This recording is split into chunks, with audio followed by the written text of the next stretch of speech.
Radyo La Verdad 1350, ang UNTV Radio. Ang istasyong hatid ay totoong balita at handang maglingkod sa inyo. Ito ang Radyo La Verdad 1350. Totoong balita, tunay na kalingap para sa kapwa.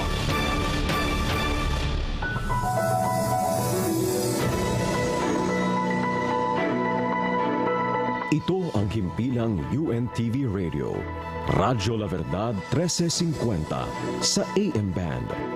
Ang Radyo La Verdad ay isang commercial broadcast station na sumasahim papawid sa lakas na 10 kilowatts na may permit bilang BSD-0384-2024 REN, license number 2633 at may bisa hanggang December 31, 2027.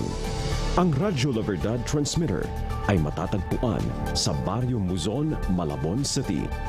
Ang Radyo La Verdad 1350 ay nasa pangangasiwa at pangangalagang teknikal ng mga sumusunod na electronics and communication engineer, electronics technician, at NTC First Class Radio Telephone Operator na sina Engineer Adrian P. Isip na may ACE license number 54469, Darrell E. Acuin, Electronics Technician na may ACT license number 13295, at Roger M. Arcano, First Class Radio Telephone Operator na may NTC license number 23-1PNCR-27160. Ang Radyo La Verdad 1350 ay pansamantalang nagwawakas ng pagsasahim papawid.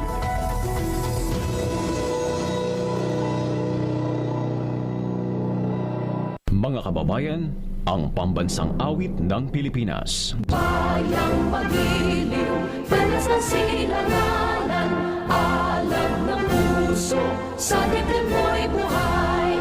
Lupang hinirang, dulang ka ng magiting, sa manlulupig, di ka pasisigil, sa dagat at bundok, sa simoy at sa langit mong baglaw. May dilagang tula at awit sa paglayang minamahal. Ang kislap ng watawat mo'y tagumpay na nagniningning. Ang bituin at araw niya kailan pa may di magdidilim. Luma ng araw ng malhati pagsinta, buhay namin sa piling mo. Aming ligaya na